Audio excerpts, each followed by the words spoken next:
वीमल सोनपुर नाम के गांव में रहता था। वो बहुत गरीब था। उसके घर में उसके माँ बाप और उसकी बूढ़ी दादी रहती थीं। वीमल बहुत मेहनती था। वीमल अपने माता पिता से ज्यादा अपनी दादी से प्यार करता था और उसकी दादी भी वीमल से बहुत प्यार करती थी।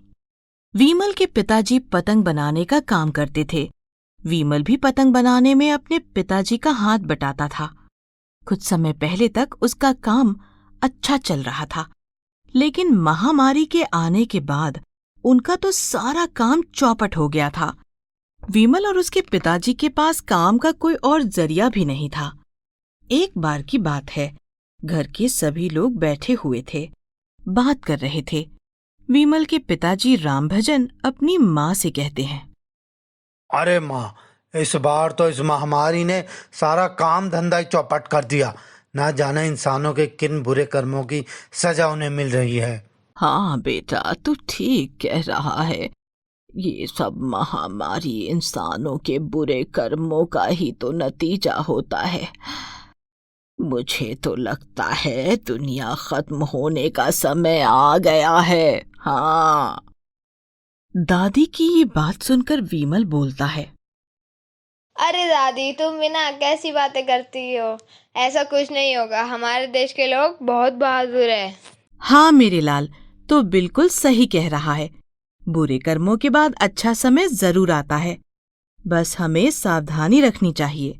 और फिर सब लोग खाना खाकर सो जाते हैं। अगले दिन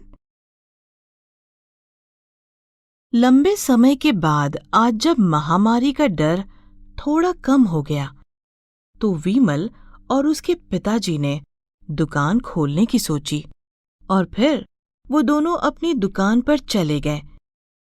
वहां पहुंचकर उन्होंने दुकान की साफ सफाई की और फिर पतंगों को बनाने में लग गए। रात तक उन्होंने बहुत सारी पतंगें बना ली थी। वीमल अपने पिता को पतंग बनाते हुए देख रहा था। उसको तो अभी पतंगें बनानी नहीं आती थी। लेकिन पिताजी, अभी तो शाम भी नहीं हुई है। इतनी जल्दी घर जाकर क्या करेंगे? कुछ और पतंगे भी बना लेते हैं। नहीं बेटा, पता नहीं क्यों मेरा शरीर थक गया है। मुझे नहीं पता क्या हुआ, अब मुझसे और काम नहीं होगा। और फिर दोनों आ गए। रात से ही राम भजन की तबीयत खराब हो रही थी। जैसे तैसे उसने रात काटी और सुबह होने पर उसको अस्पताल ले जाना पड़ा। अस्पताल में राम भजन का इलाज चलने लगा। डॉक्टर ने सरला को बताया कि अभी कुछ दिन राम भजन को अस्पताल में ही रहना पड़ेगा। वीमल परेशान हो गया था कि अब वो क्या करे, पिताजी को संभाले या फिर दुकान को देखे, क्योंकि अगर पिताजी को देखेगा तो दुकान का माल कैसे बिकेगा और दुकान पर बैठेगा तो फिर पिताजी का ख्याल कौन रखेगा। इस उधेड़-बुन में वो लगा था कि उसकी दादी उसके पास आती है और कहती है, अरे वीमल बेटा, कौन सी गहरी सोच में पड़ा है। अरे ठीक हो जाएगा मेरा बेटा, तू चिंता मत कर ज्यादा। हाँ। दादी, मैं सोच रहा था कि मैं अकेले दुकान कैसे खोलूं। मुझे तो कुछ ज्यादा आता भी नहीं है और पिताजी की हालत भी ठीक नहीं है। देख बेटा, तो दुकान का काम संभाल। राम भजन को हम देख लेंगे। उसका ख्याल रखने के लिए तेरी माँ और मैं हूँ।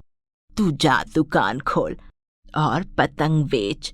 कुछ पैसे आएंगे तभी तो हम तेरे पिता का इलाज करवा सकेंगे। दादी की बात सुनकर वीमल को थोड़ी हिम्मत आई और वो दुकान की ओर चल पड़ा। कुछ देर बाद वो दुकान पर पहुंच गया। उसकी दुकान के बाहर ही कुछ लोग बैठे हुए थे। वो वीमल को देखकर कहते हैं, देखो तो कैसा बेटा है। बाप अस्पताल में पड़ा है और बेटे को दुकान की पड़ी है। कैसी बात करता है घनश्याम तू भी। तुझको तो शाबाशी देनी चाहिए कि वो अकेला हिम्मत करके दुकान खोलने के लिए आया है। अरे भाई, दुकान खोलेगा तो 4 पैसे कमाएगा। ये भी तो घर वालों के लिए ही मदद होगी ना। वीमल उनकी बातों पर ध्यान नहीं देता और दुकान के अंदर चला जाता है। और अपने काम पर लग जाता है। पर महामारी के डर की वजह से दुकान पर लोग नहीं आए और कोई कमाई भी नहीं हुई। विमल की आंखों में बार बार अपने पिताजी का चेहरा आ रहा था। वो सोच रहा था कि अगर उसके पिताजी को कुछ हो गया तो फिर उनका क्या होगा। उनके इलाज के लिए तो उसे बहुत पैसों की जरूरत थी। बेचारा, करे तो क्या करे, उसे कोई और काम भी नहीं आता था। लेकिन वो जैसे ही जाने लगता है उसे ख्याल आता है कि आज तो उसकी एक भी पतंग नहीं बिकी और ना ही उसके पास कुछ खाने के लिए पैसे हैं। बेचारा भूख से बेहाल हो रहा था, लेकिन क्या करता। विमल वहीं दुकान में लेट जाता है। भूख के मारे उसके पेट में दर्द भी होने लगता है। तभी उसको सुबह की बात याद आती है। माँ, मैं दुकान पर जा रहा हूँ। तेरे थाले में खाने अचार। दादी ने क्या कहा था? विमल जल्दी से उठता है और अपने थैले में देखता है। उसमें रोटी और अचार रखा हुआ था। विमल समझ जाता है कि सुबह दादी ने उसके थैले में ये सब रख दिया था और उसको बताया भी था, लेकिन वो जल्दी में दादी की बात नहीं सुन सका था। विमल ने रोटी खाई, तब उसको चैन आया। हे भगवान, आज तो मेरी जान ही निकल गई थी। विमल खाना खाकर फिर से दुकान पर बैठ गया। हे भगवान, क्या करूं? सुबह से शाम होने वाली है और अभी तक ये 2 ही पतंगे बिकी है। इन पैसों से मैं क्या करूं? विमल इसी उधेड़-बुन में लगा हुआ था और उसको पता भी नहीं चला कि कब रात हो गई और सब दुकानदार अपने अपने घरों की तरफ जाने लगे थे। विमल बेटा, रात हो गई है, अब तुम भी अपने घर जाओ। विमल भी अपना उतरा हुआ चेहरा लेकर घर की तरफ चल देता है। रास्ते में वो यही सोच रहा था कि वो क्या करे। क्या कोई नौकरी करने के लिए जाए या दुकान पर बैठकर पतंगे बेचे। यही सब सोचता हुआ वो अपने घर पहुंच जाता है। उसे उदास देखकर दादी कहती है, अरे क्या हुआ विमल बेटा, क्या हुआ, इतना उदास क्यों है तू? दादी, आज कोई भी कमाई नहीं हुई। मैं पिताजी का इलाज कैसे करवाऊंगा? अरे कुछ नहीं होगा तेरे बाप को, वो बिल्कुल ठीक हो जाएगा। अब जाकर सो जा और कल के बारे में सोच कि कैसे तू पतंगे बेचेगा। बेटा, तुझे याद है जब वो बंदर का खेल दिखाने वाला आता था तो सब कैसे बाहर भाग कर जाते थे? क्या करता था वो? दादी, वो तो जोर जोर से बुलाता था, आ जाओ, मेरे बंदर का तमाशा देखो। हाँ बेटा, वो सबको बताता था। तो तुम भी कुछ इसी तरह का करो जिससे सब तुम्हारी पतंगे खरीदने के लिए आए। अगले दिन विमल दुकान पर जाता है और जोर जोर से आवाज लगाकर लोगों को अपनी ओर आकर्षित करता है। उसकी आवाज सुनकर लोग उसकी दुकान की तरफ आने लगते हैं और फिर थोड़ी देर में ही दुकान पर भीड़ लग जाती है और विमल की पतंगे बिकने लगती हैं। आज तो विमल की सारी पतंगे बिक गई थीं। अब विमल सोचने लगा कि उसे तो पतंगे बनानी ही नहीं आती, तो वो अब क्या करे, और उसे पैसे की जरूरत भी थी। तो वो शाम को दुकान बंद करके घर आ जाता है और दादी से कहता है, दादी, दुकान में जितनी भी पतंगे थी सब बिक गई। तुम्हारी बात ने तो कमाल कर दिया दादी।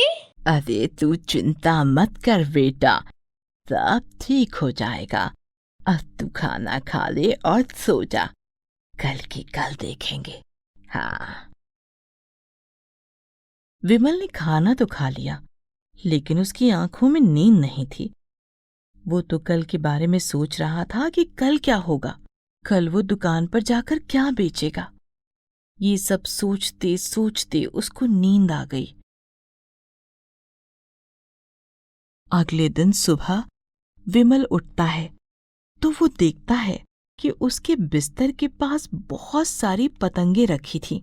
विमल पतंगे देखकर हैरान हो जाता है कि इतनी सारी पतंगे रात ही रात में कहाँ से आ गई। वो भागकर अपनी माँ के पास जाता है और पूछता है, मामा इतनी पतंगे कहाँ से आ गई, वो भी रात रात में? मुझे नहीं पता, मैं तो सो गई थी। फिर वो अपनी दादी के पास जाता है और पूछता है कि पतंगे कहाँ से आ गई। तो दादी कहती है, बेटा, जो सच्चे मन से अपने काम के प्रति ईमानदार होता है, जिसके मन में कोई लालच नहीं होता, भगवान उसकी मदद जरूर करता है, समझे? वो सब तो ठीक है दादी, पर ये पतंगे कहाँ से आई है? फिर दादी कहती है, बेटा, मैंने ये पतंगे बनाई हैं। तेरे पिताजी को भी तो मैंने ही पतंगे बनानी सिखाई थी जब वो छोटा था।